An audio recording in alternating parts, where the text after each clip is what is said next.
Run of the red flag at Richmond. Michael Annett crashes coming out of turn 2, and it looks as if we're not sure if he was just coming out of the pits, but that was the look of where he was, very low on the racetrack. Now you're going to see him very low coming out of turn 2 in that area. Here he comes. Yeah, just up off the apron there. It comes up onto the racetrack, and the car just jumps sideways with him and into the wall, and it tore that thing all to pieces. Yeah, I think that just goes to show you just how much power is at the rear wheels of these race cars.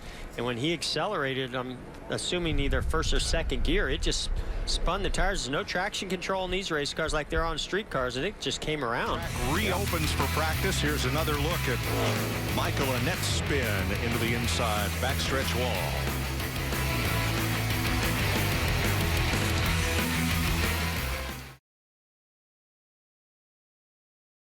21 to go. We haven't had a caution-free race since August of '98 at Michigan. Could we do it again today? And Brendan Gaughan thinking about the yellow flag, maybe. Whoa! Oh, he got it hard. And that's a very sensitive part of the car. That right rear quarter panel right by the bumper is very sensitive for making side forks. Oh, and there it is. There it is. Turned off really good. Right? 235 laps. All right? Heats. Yeah, hold you. I'll take 4 tires, please. Spot on right here. Mike Harmon, the reason for the caution. Did he get a little help? A little sideways. Eric Jones, not much you can do. Caution. Watch your back here. Watch your back. Caution. Jones didn't anticipate Harmon getting loose there, and his momentum carried him right into the back of Mike. And Harmon may have been trying to get out of Eric Jones' way by going to the bottom and getting loose and all that, but definitely Eric was not ready for that, and probably caused a lot of damage to Eric Jones' car as well. Jones 8th. Earnhardt Jr. restarting 3rd has dominated this race. Here we go. There goes Junior, right to the bottom. This is what he has to do. Allgaier sideways off the corner. Can he save it? Contact with Jones. Second caution of the day. Wow. What just happened? I think Poole tried to shoot down in the corner on those older tires and made contact.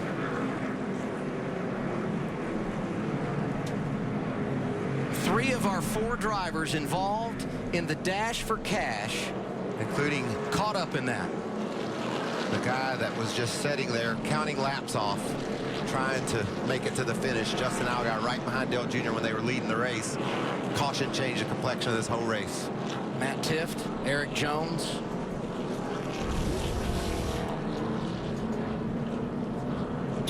Dale Jr. gets to the bottom of the racetrack on Poole. Yep, Poole goes to, looks like he goes to protect it a little bit. Junior kind of gets into the left rear. I guess Poole got into the 7 there as well. Yeah.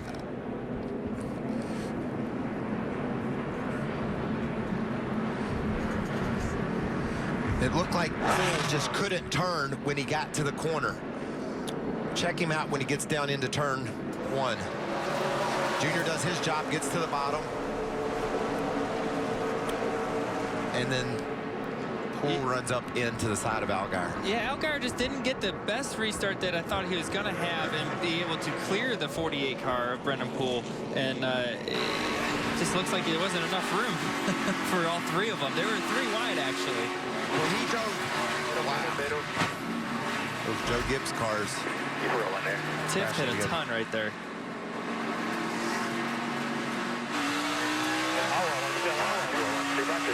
Half out the back. Whatever you need. Still half back to the 1.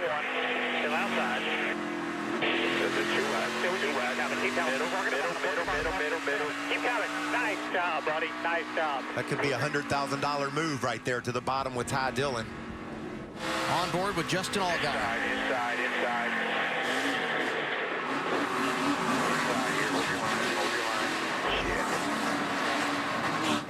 He did a heck of a job trying to save that thing. He did all he could do.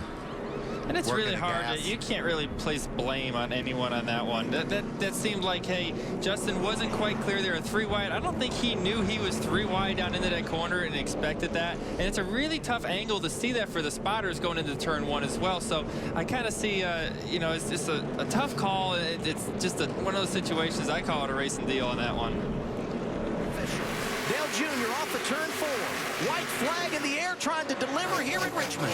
Ty Dillon said, isn't it official yet, Adam? I got a half a lap here to try to do something with Dale Jr.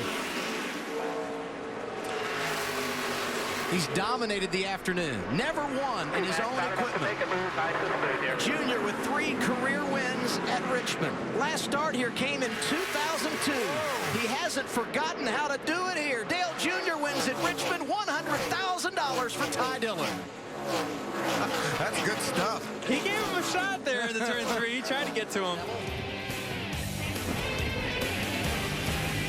And Dale Earnhardt Jr. standing up on that windowsill. Last time we saw him in victory lane in the Xfinity Series 2010 at Daytona. That was in the 3 car.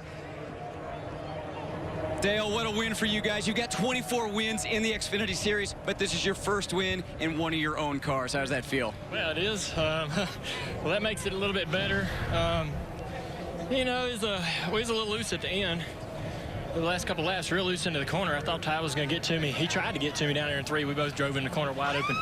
I ran into him at Bristol a bunch, so he owed me one.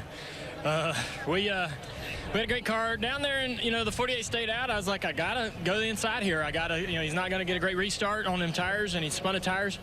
I got to go to the inside, and I tried not to drive up into him, and I don't think I got into him. I think that, they just kind of came together up there and had a heck of a wreck. But I hate that happened. But, man, I had to do what I had to do to try to get the win. We'd run so good and led all them laps. A little bit loose at the end. He tightened it up a little bit, but I wouldn't let him tighten it up. I was afraid it was going to get tight at the end. The Toyotas have been so strong this year. Is the tide now turning? Kyle wasn't here today, so we'll never know. He always does so well in these cars and these races, so he wasn't out there today. So there's a little bit of competition on the table. I'm happy for Hellmans. They re-signed for 2 more years. It's a huge deal for our team. All the guys that own these cars and race these cars know how big a deal that is. So we're so thrilled to have them back on board. Yeah, hopefully. We're selling some sandwiches, and the end of we're done donating money to DaleJr.Sandwich.com. We got over $150,000 for that, so that was awesome. All thanks to Hellmans, So we've had a good day today. I'm just real proud of my team, and looking forward to. We don't run anymore this year, so I don't know what we're going to do.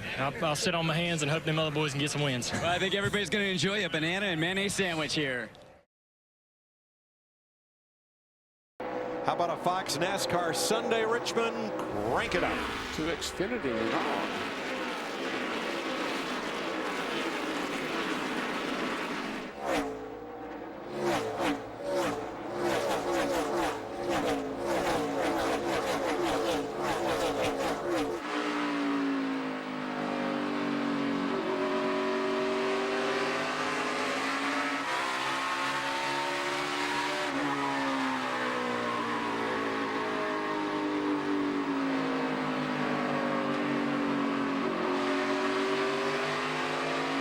Still down there, falling back.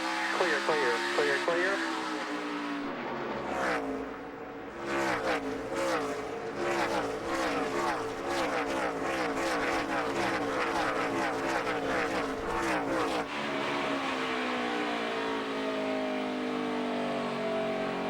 Just a 6.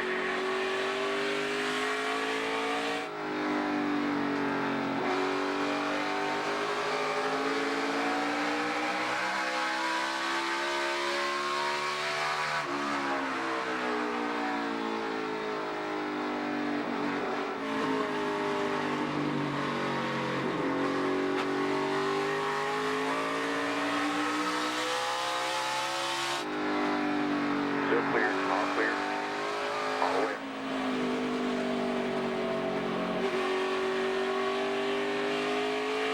Still up there.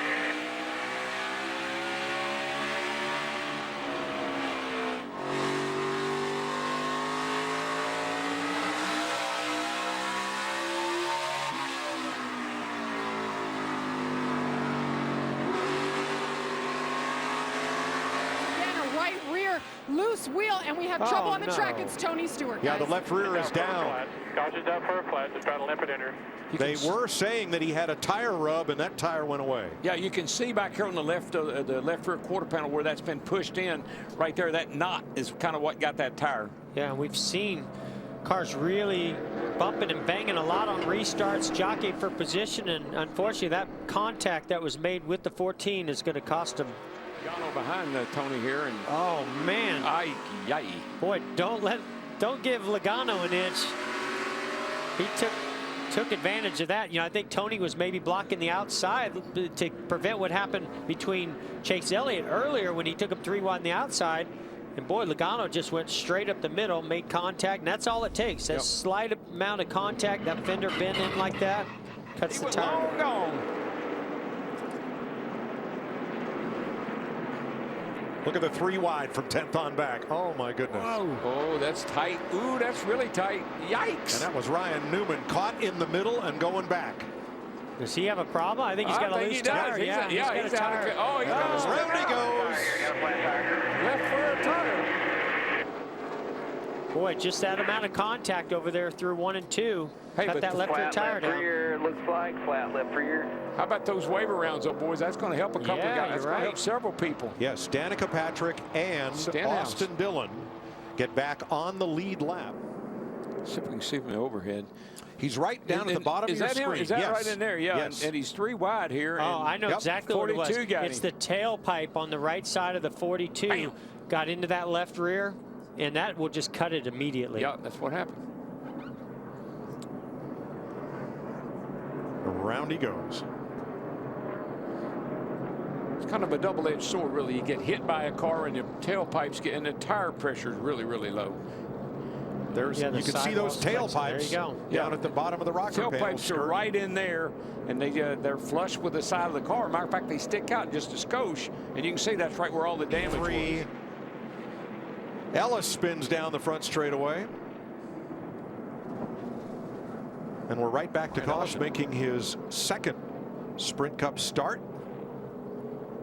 Well, looks like he had a little help from behind. Yeah, get about a little help from his friends. That's Landon Castle.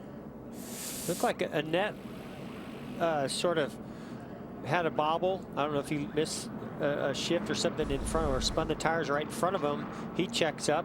Ellis did, and then 38 gets the back of him and spins him out.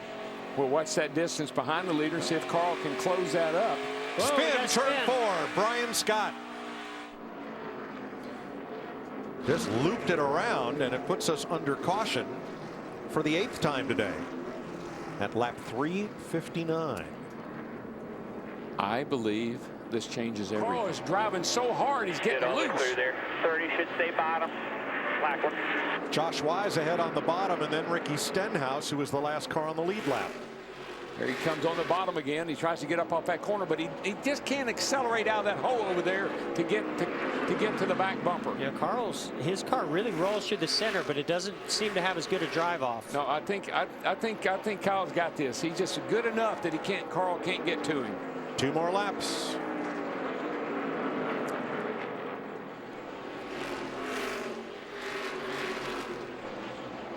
I know Carl Edwards. He's about to bite that steering wheel. Fast enough to beat the wheel. Give us the lane then. 55 then bottom. And here we go, boys. Yeah, that's where the spotters start running to the other spotters saying, all right, we got 1 lap to go. White flag. 1 lap to go, sponsored by Credit One Bank. And here it is. Here's the move. Look at this. Contact. Did they make contact? No. It's pretty close, but this is going to be a drag race. Last gasp. Turn 3, last lap. Traffic ahead. Kyle Busch the leader. Look at this. Carl Edwards right there. Moves him to win it. Carl Edwards bump and dump and run. Oh, God. How did he pull that off? That's a teammate. Oh, my goodness. 27 victories. You're a fan, dude. You're a fan. I don't know what happened, but that was cool. 2 in a row for Carl Edwards. 6th time in his career. He goes back to back, and that is the first last lap pass in the history of Richmond International Racing. Again, real aggressive. Look how Kyle's car just drifted up the racetrack, allowed Carl to get to him. I was watching the replay, Kyle, and Jeff said you were a little conservative there, maybe at the end. What's your take on the way that Carl just won? It's racing, I guess. You know, we had a really great car. Banfield Pet Hospital Camry was really good today. We were fast. You know, maybe not as good as Carl was on the long runs, but we did everything right. We did everything we were supposed to do and put ourselves in the right position. Adam made some awesome adjustments to this car. We lost it there the second to last run, and we're fading a little bit, but guys gave me an awesome pit stop, got me the track position, got us out front, and we had a shot to win, so that's all that matters. Kyle Busch led 78 laps today, brings it home second. Phoenix, but couldn't catch Kevin Harvick there. His teammate, Kyle Busch, he caught him here with a dramatic finish to put him in victory lane, where Vince Welch is there for the celebration. An emotional win for Carl Edwards, back-to-back, and the first ever last lap pass to win at Richmond. Was there any question at all once you caught Kyle that you'd bump and run to win? Well, yeah, it was a huge question. Kyle's an amazing teammate, and it's like he got really slow there at the end. Something happened that last lap. It's like his rear tires went off or something. He went down into one. I dove it in, and I got to him. I thought, man, I got something here. And then he went to get down the bottom and park it in 3 and 4, and I'd already decided to go down there. So I thought, man, I'm going to give him a little nudge. And, you know, we both got wins, and we're racing for fun, getting these trophies, and just an awesome day. I cannot thank Xfinity enough. I hope folks are watching with the X1. It's a revolutionary way to watch TV. And, man, I didn't think we had anything. Kyle was so good there for that run. I was doing everything I could. He never spun his tires. And if Dave hadn't screamed at me on the radio to just go get him, you know, that last lap, I don't know if I'd have dove it in there that hard. So real team effort. Just can't thank Eris and Toyota enough. It's a great day for Toyota. They've done so much for me. Just everybody, Comcast, Xfinity, all these guys, J5 Tactical, Wiley X, and all the fans. It's an afternoon race, which made it a lot of fun to drive, and a bunch of families here. So just very cool. Subway too. It's a big win for us.